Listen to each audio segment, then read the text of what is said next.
can see the hole and where it's supposed to go. It is about 4.5, 4 3/4 actually inches too high. And if you look here, transmission's already hitting the floor. I'm gonna go ahead and draw a line on the floor here, what we're gonna cut out, where the tunnel's gonna go.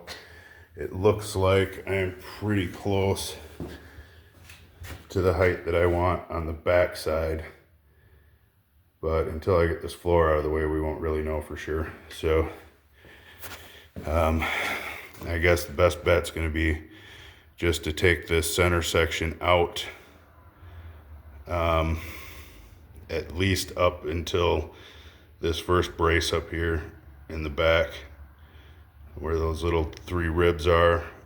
We'll take all of that out, and then we will try to mount this thing again, see how close we are.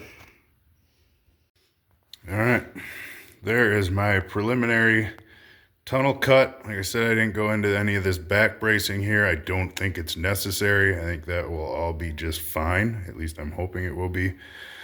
And everything else we were planning on redoing anyway. So let's give her one more shot. We'll drop her down one more time.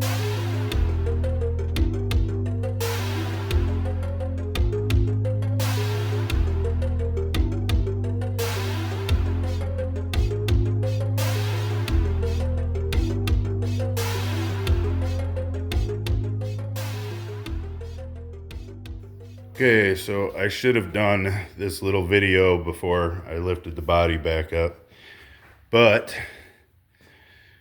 my not quite so conservative cut that I did in the middle here apparently was extremely way too conservative. So when they built the chassis, they put all of those lines right on top of the frame. And then when you look under this bracket here, under this piece here in the floor, there's a bracket that comes out here to the side of, I guess what we'll call the sill plate side or whatever. And that is hitting those lines and everything on top of the frame. Anything I do to raise the body mounts on the front here, I also am gonna have to do here underneath that rag for the core support so that everything on the front end lines up, and then I'm assuming everything on the box will also have to raise that same amount. The running boards would also have to be raised up the same amount.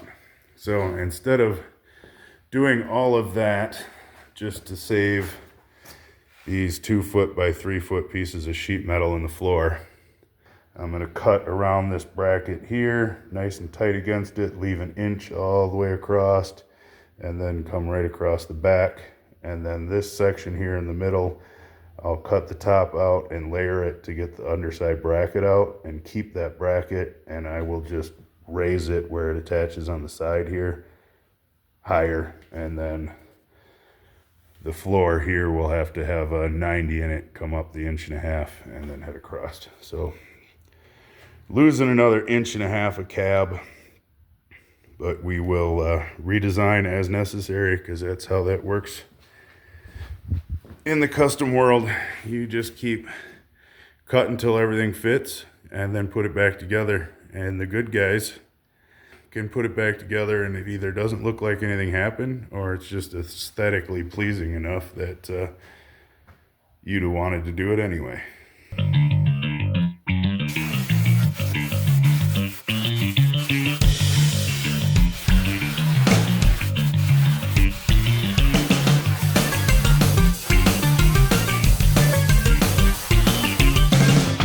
I did manage to get a center brace built to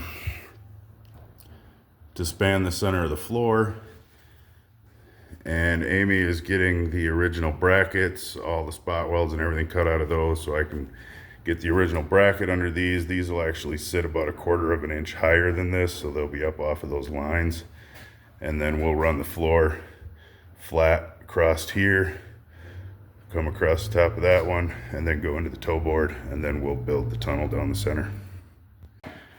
We got the truck back down on the ground now. That mid brace is installed and done. Everything's welded up from the underside with the original braces and everything. Here's what it looks like from up top. Got plenty of room around everything, room for the lines, all of that. Plenty of room in the tunnel here for the U-joints, for the transmission, all of that.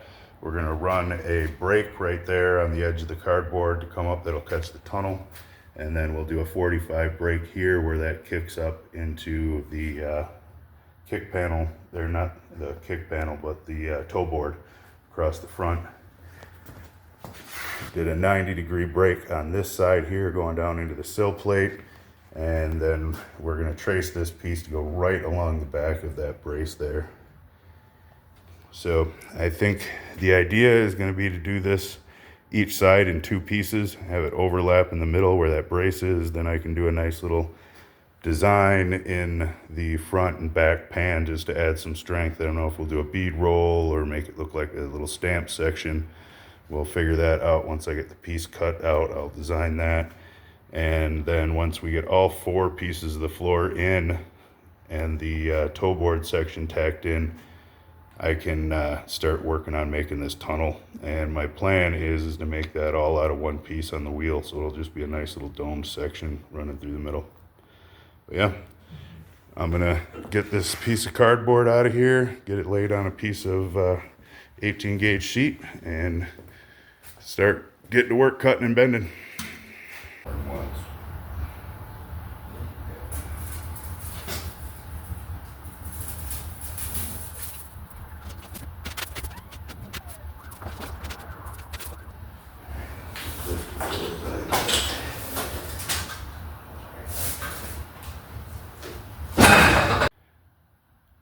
All right, the front quarter piece is now in up to where the toe board goes. Got a nice little tray bent up so the toe board will pop in. We've got a little flange here to use to help attach the tunnel when we get it in. This curve, everything is spot welded in, ready to go. So 2 more pieces and we'll be right back to the spot where I was saying earlier that I was hoping to keep the original floor in here, but there's no denying it. This looks way better.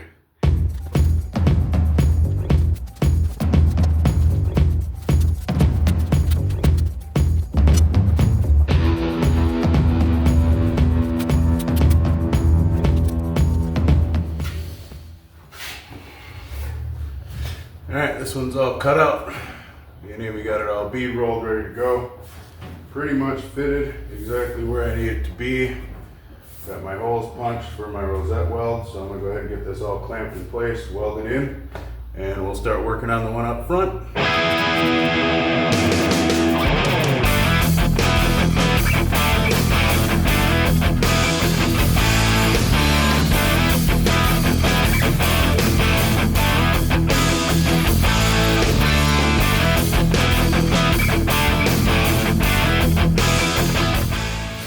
Alright, so since we raised the floor, there is a bolt that drops down. This is how much we raised the floor up. So I'm going to put this around the hole where the bolt drops in. It's large enough that you can fit a socket or anything. It's just a carriage bolt, so you won't need it, but that'll make it so we can get the bolt back out.